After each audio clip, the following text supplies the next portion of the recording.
আসসালামু আলাইকুম ভিউয়ার্স। এই মুহূর্তে আমি আছি রাজশাহী স্টেশনে। আর রাজশাহী স্টেশন থেকে আমরা যাব কক্সবাজার ট্যুরে।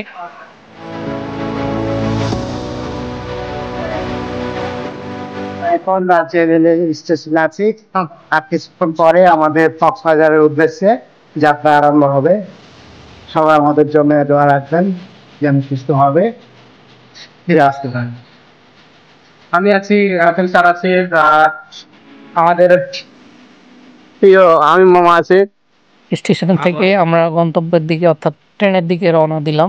পদ্মা এক্সপ্রেসে করে আমরা রাজশাহী থেকে ঢাকা যাব। আর ঢাকা থেকে আমাদের সরাসরি কক্সবাজার ট্রেনে রয়েছে। পদ্মা এক্সপ্রেস ট্রেনটি ৬ নম্বর প্ল্যাটফর্মে রয়েছে, তাই আমরা ৬ নম্বর প্ল্যাটফর্মের দিকে আগাচ্ছি।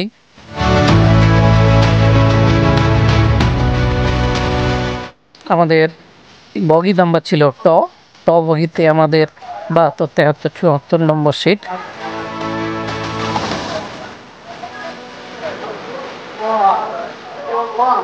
আমরা সেই দিকে এগুলাম।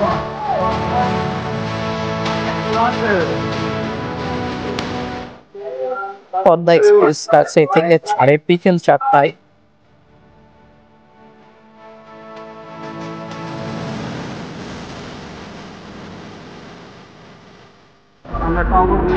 সিট নাম্বার আছে আমাদের ৭২, ৭৩, ৭৪।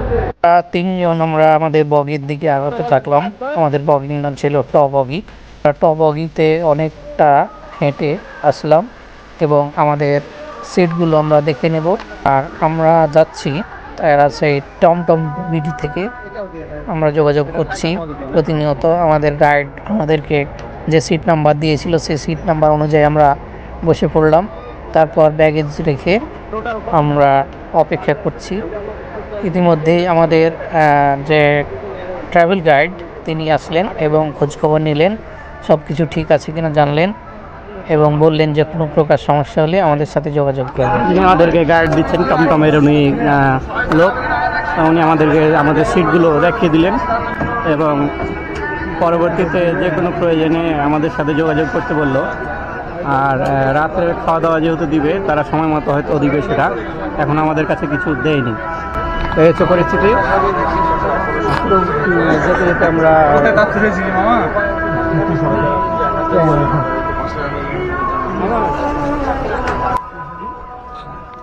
ঠিক ৪:০২ অর্থাৎ এই মুহূর্তে ট্রেন গড়তে শুরু করেছে। ট্রেন আস্তে আস্তে ঢাকার দিকে যেতে শুরু করেছে। আর এখন ঘড়িতে বাজছে ৪:০২। কিছুক্ষণের মধ্যে ট্রেন দ্রুত গতিতে ছুটতে শুরু করলো এবং আমরা যে দুই ধারের প্রাকৃতিক দৃশ্য রয়েছে সেগুলো আমরা দেখতে দেখতে এই মুহূর্তে ট্রেন যথেষ্ট স্পিড পেয়েছে। আমরা আমাদের মোবাইলের জিপিএস দিয়ে একটু স্পিড মেপে দেখছি ৭৩, ৭৪, এরকম ৭০+ স্পিড রয়েছে।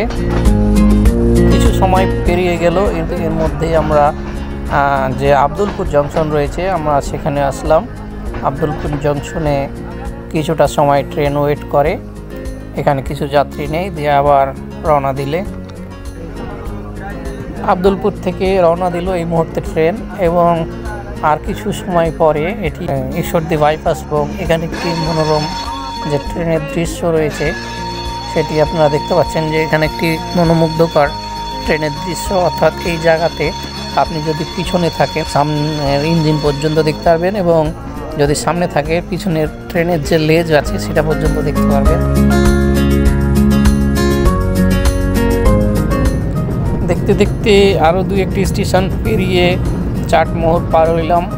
আমরা চাটমোহর পেরিয়ে আমাদের প্রায় সন্ধ্যা হয়ে আসলো আর চতুর্দিকে অন্ধকার নেমে আসছে।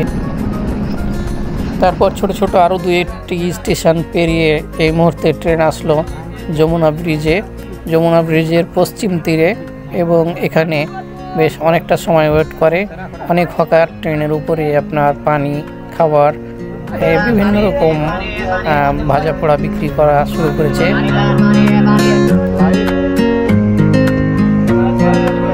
যমুনা ব্রিজ থেকে আবারও ট্রেন আস্তে আস্তে ছেড়ে দিল ঢাকার উদ্দেশ্যে। আমাদেরকে রাত্রে খাওয়ার জন্য একটি প্যাকেট দেওয়া হয়েছিল। সেই প্যাকেটে আমরা দেখি কি আছে। আমাদের হামিম মামা প্যাকেট আনবক্স করছে এবং এখানে দেখতে পাওয়া যাচ্ছে বিরিয়ানি, চিকেন বিরিয়ানি রয়েছে। আমরা সকলে রাতের খাবারটা সেরে ফেললাম এইভাবে।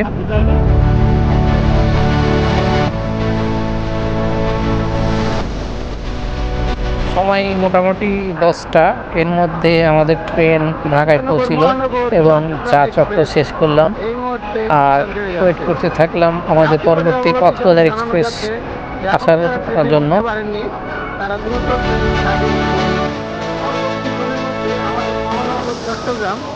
কিছুক্ষণের মধ্যে আমরা দেখতে পাচ্ছি যে আমাদের কক্সবাজার এক্সপ্রেস ট্রেনটি আসছে এবং মাইকে ঘোষণা দিল যে কক্সবাজার এক্সপ্রেস ট্রেনটি উল্টো দিকে অর্থাৎ পিছনের দিকে রয়েছে ক বগি আর আমাদের এখানে ছিল ঢ বগিতে আমাদের সিট ছিল। তাই আমরা একটু কায়দা করে সামনের দিকে এগিয়ে গেলাম।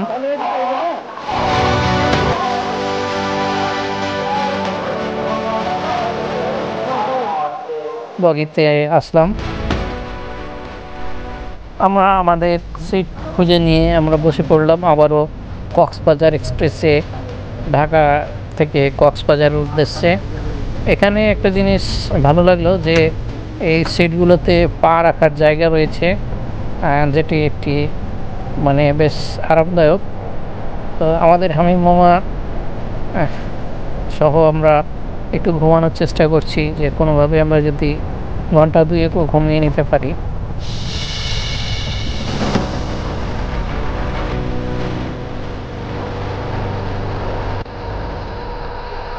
তো আমরা মোটামুটি রাত্রে বেশ খানিকটা ঘুমিয়ে ফেলেছি। সকাল হতে হতে আমরা প্রায় কক্সবাজারের কাছাকাছি চলে এসেছি। চতুর্দিকে হালকা অন্ধকার এবং সকাল হতে হতে আমরা পৌঁছে গেলাম কক্সবাজার স্টেশনে।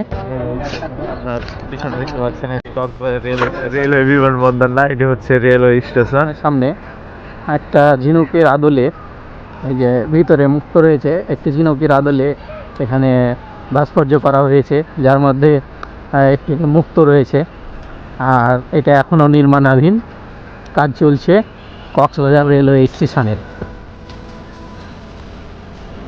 আশেপাশের পরিবেশ শান্ত, যদিও মানে এখনও সকাল হয়েছে মাত্র, কারণ যে বেলা বাড়ার সাথে সাথে জনসমাগম বাড়ে নাকি। আর আমাদেরকে হোটেলে ড্রপ করার জন্য তাতেই বিআরটিসিতে কিছু সিট বুকিং দেওয়া হয়েছে। এটি অবশ্যই টমটম বিডি থেকেই করা হয়েছে। আমরা বিআরটিসিতে উঠে বসলাম। বেশ খানিকটা কুয়াশা থাকায় আশপাশের দৃশ্য ক্যামেরায় সেরকম আসছে না এবং গাড়ির গ্লাসের মধ্যেও কুয়াশা লেগে রয়েছে।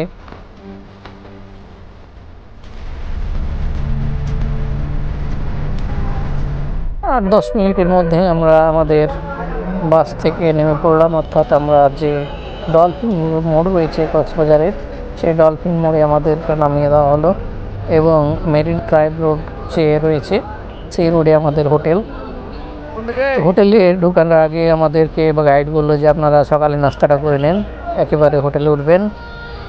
আমরা আমাদের ব্যাগেজ নিয়ে আমরা হোটেলে ঢুকে পড়লাম। আমরা সকালে নাস্তাটা এখান থেকে সেরে নিয়ে তারপর হোটেলে যাব।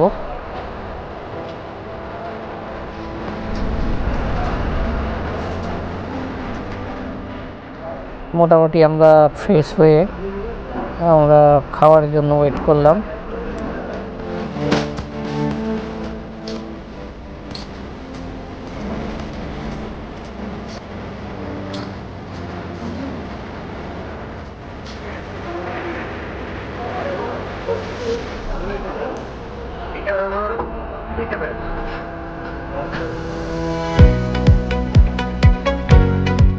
আমাদের ট্রাভেল এজেন্সির যে রুটিন মেনু ছিল সেই মেনুতে আমাদের ছিল পরোটা, ডিম ভাজি এবং সবজি। কিছু সময়ের মধ্যে আমাদের খাবার পরিবেশন করা হলো।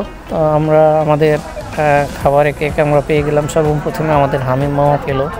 হামিম মামা বেশ তৃপ্তি সহকারে খাওয়া শুরু করেছে।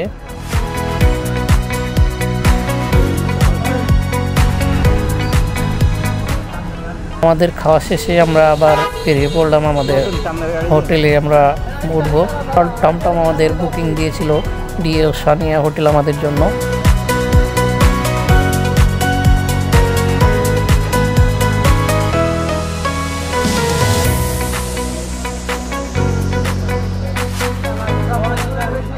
আমাদের রুমে আমাদেরকে চাবি দেওয়া হলো এবং আমরা আমাদের রুমে কিছুটা রেস্ট করলাম এবং কাপড় চোপড় চেঞ্জ করে আমাদের গাইড আমাদের সারাদিনের একটা মোটামুটি যে রুটিন রয়েছে সেটি আমাদের বুঝিয়ে দিল।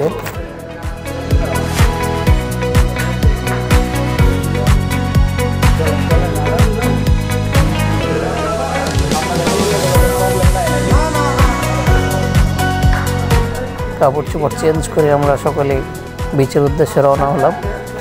আমাদের মোট আমরা ছিলাম 28 জন। মহেশখালী ছাড়াও আমরা যে যে জায়গাগুলো ঘুরেছি সেগুলো আপনার প্রত্যেকটা স্পটের আলাদা আলাদা ভিডিও আসছে। তো আশা করি সকল ভিডিওগুলো আমাদের দেখবেন এবং আমাদের সাথেই থাকবেন। তা আজকের মতো এই ভিডিও শেষ করলাম। আল্লাহ হাফেজ, আসসালামু আলাইকুম।